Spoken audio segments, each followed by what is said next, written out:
So printer upgrades, are they something you should consider? Yes, definitely.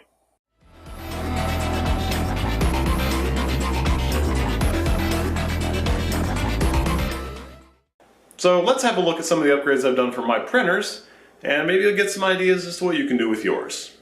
So first things first, this guy. We're going to have a look at my ANET E12 here. And this guy has had a number of things done to him. From TH3D, we have a new build surface, and this is great. I don't have to scrape or anything like that. Pieces literally just pop right off. It's absolutely amazing. Remember, the links for all of this stuff, as much as I can at least find or remember, will be in the description. In addition to that, I have a 3D printed, obviously, PLA carriage. This is a remix of a remix of a remix of blah, blah, blah, blah, blah, that I found on Thingiverse, and I've changed quite a bit of it. And it now also includes the EZABL mount built into it. So it's all one piece, it's extremely light, and the mount's been lowered because where the mount originally sat actually wouldn't work. The probe never could reach the bed. So that's good, and yes, even with being printed in PLA, it does not warp, melt, or crack. I've had no problems with it. So yeah, go ahead and check that out. It'll probably work on the E10 and maybe the CR10 as well. I'm not entirely sure. I don't have one to test with. So I have a steel nozzle as an upgrade here, up from the brass, and it's a little bit different shape, which I kind of like that a little bit better. I have an upgraded steel extruder gear here with more teeth. Grips the filament better. I have a tough tube piece here from TH3D, which has a smaller inner diameter, which is a smaller tolerance, which also means less slack when you're using a Bowden extruder. So you can probably reduce your retraction settings and still get good prints. And it's supposed to be a lot slicker, so this would be a definite upgrade. I have upgraded Z couplers here. These are basically solid mount. They can come apart, but unless you've got, you know, a screwdriver and pliers, you're not getting those apart, which is fine. I like having no play here in the Z anyway. That's kind of nice. Right here, I have, aside from everything, the heat bed strain relief printed in PLA. And this is nice to be able to prevent the connections from the heat bed to the connector from getting weak or cracking or coming apart, sparking, causing a fire, etc., etc. We come down underneath, and you probably won't be able to see it, but the bearings in here, I actually removed the original. I removed the original ball bearing pieces and put in Igus Drylin bearings. These are RJ4JP0108, and they do work. They work great. And there's actually my old springy Z couplers there. You can tell I've got a number of things in here. And yes, in case you're curious, here is the old brass extruder feeder gear right here. Actually, I should probably go back in there, but it's all right. I've got all my tools in a little drawer. I did also print off, yes, I know it's in pink, I don't care. Pink is cool, I'll rock pink, that's awesome. Sorry, the back looks kind of stupid, but this is to hold my Raspberry Pi camera, and this literally mounts right onto the bed with a perfect angle, aiming down so that you can get time-lapse recording shots of your parts when viewing through Octopi. So, and a stupidly long, it's like 1 meter worth of cable. But yes, and it will mount right on, even over the build surface. So there's that. Inside of my, which you can't see right at the moment, but I think I'll put up some pictures here, as I think I took some. Inside of the control box, I have a 40 amp power supply, which is upgraded from the 25 amp. And I have a replacement 40 millimeter fan in the middle and a 40 millimeter fan in the back as an exhaust. This thing is completely quiet now. It doesn't, you can't actually hear it if you go into the next room. It's that silent now. I love that. This thing was so loud before I couldn't even go to sleep. I had to shut 3 doors along the way between my workroom here and the bedroom just so I couldn't hear it.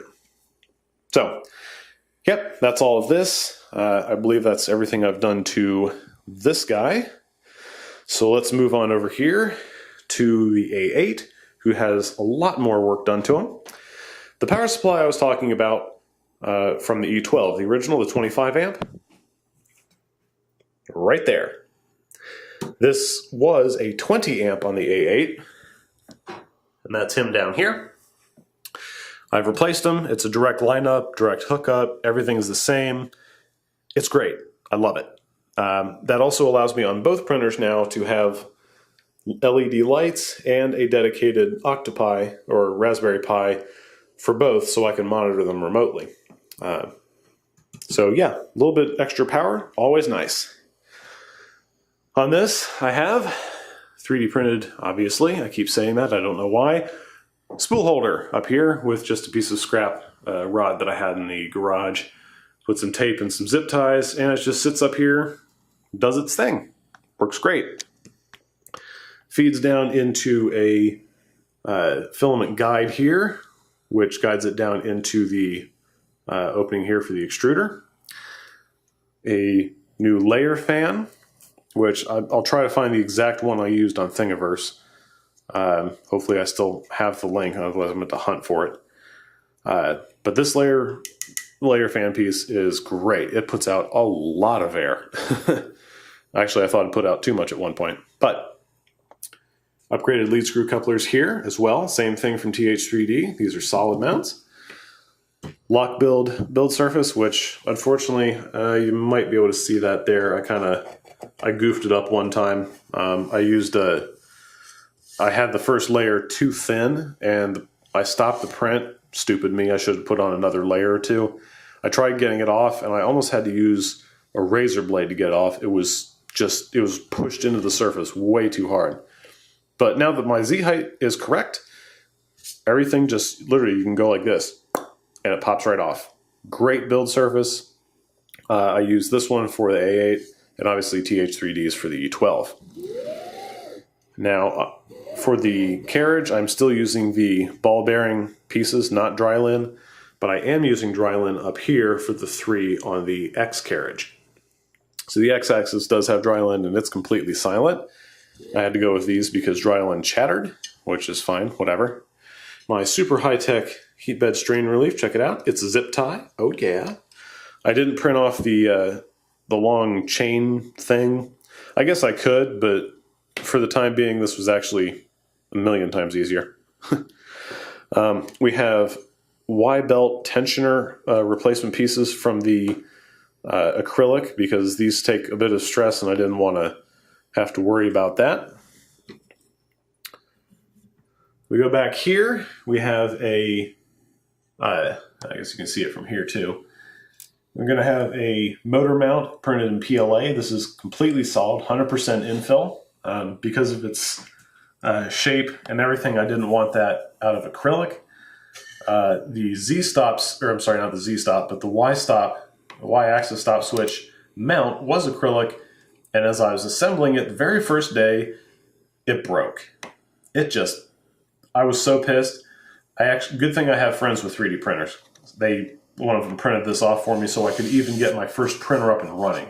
I was already done for, and I hadn't even got this thing fully assembled. That's pretty bad.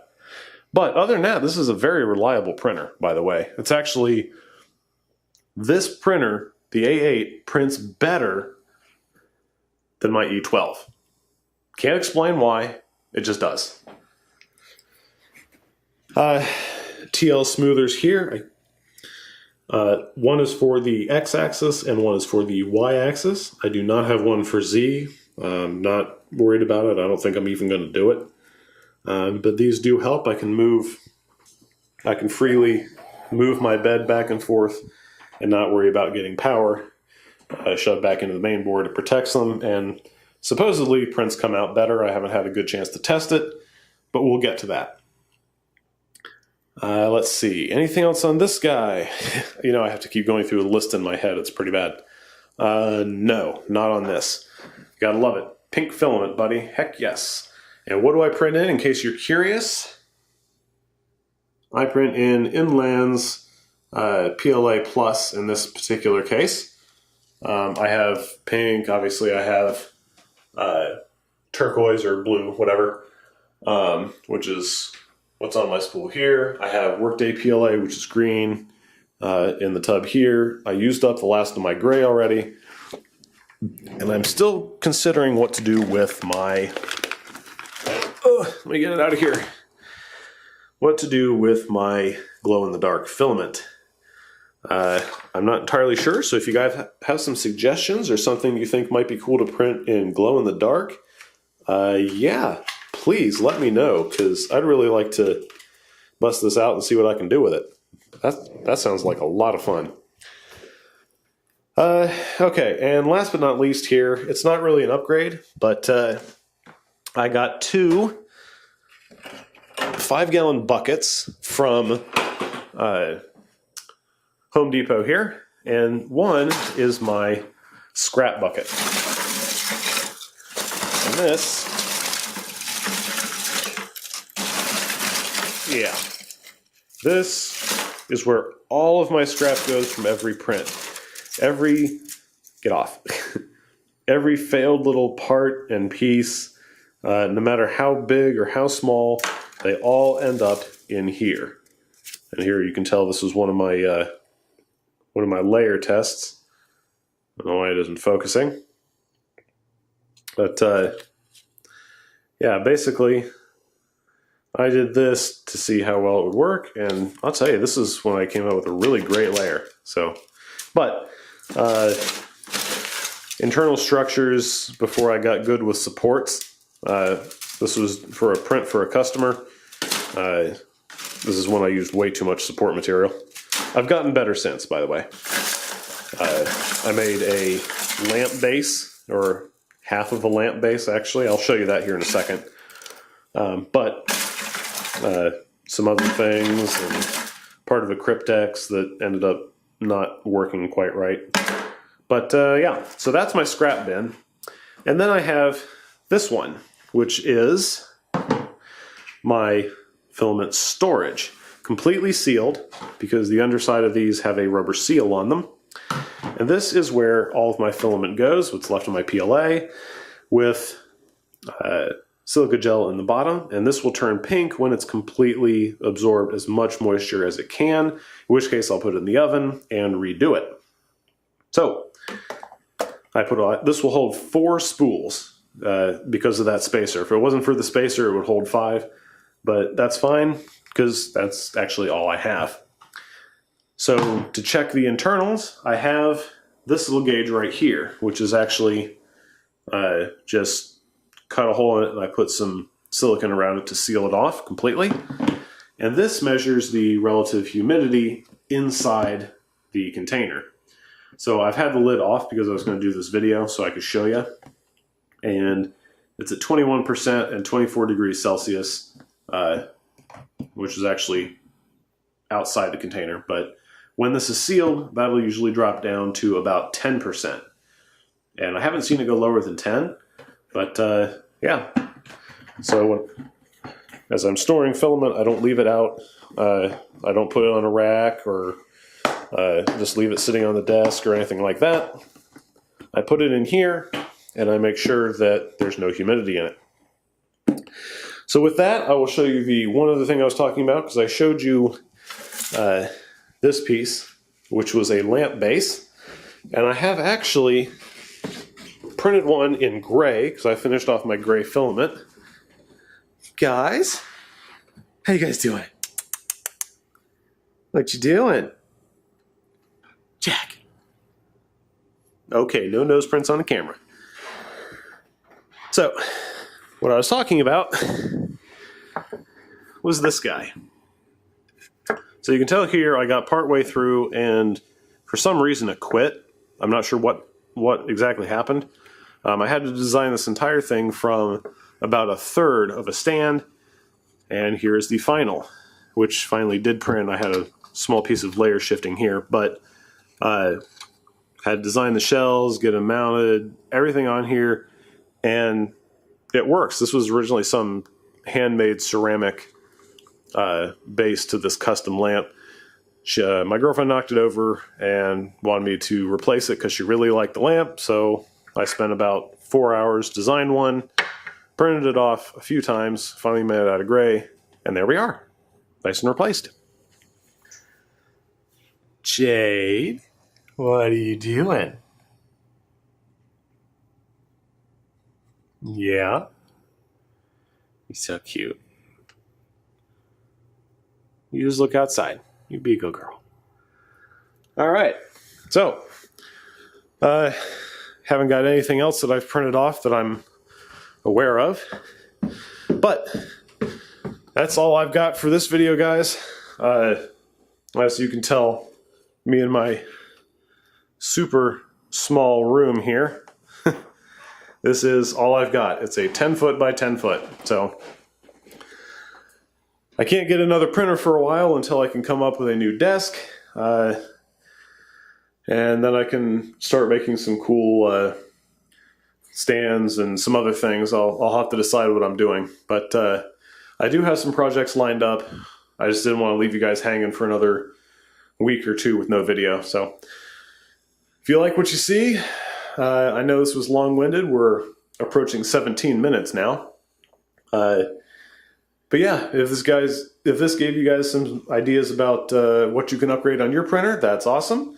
If you have suggestions on what to upgrade on mine, by all means go ahead and let me know. In case you don't remember, this is the ANET A8 and this is the ANET E12. They're the only ones that I have. I can't currently afford another one, even though I guess I could fit one right there, maybe. Yeah, that's all I've got. So hope you guys like it, learn something. Let me know in the comments, anything you want to talk about, that's cool. I'm here to answer questions if I can. Like, share, and subscribe, guys. Hit me up on Patreon. I do my updates for my firmware and other printer videos there, as well as here on YouTube. So with that, I will see you guys sometime. I don't know. I'll find out. See you guys next time. Thanks for watching.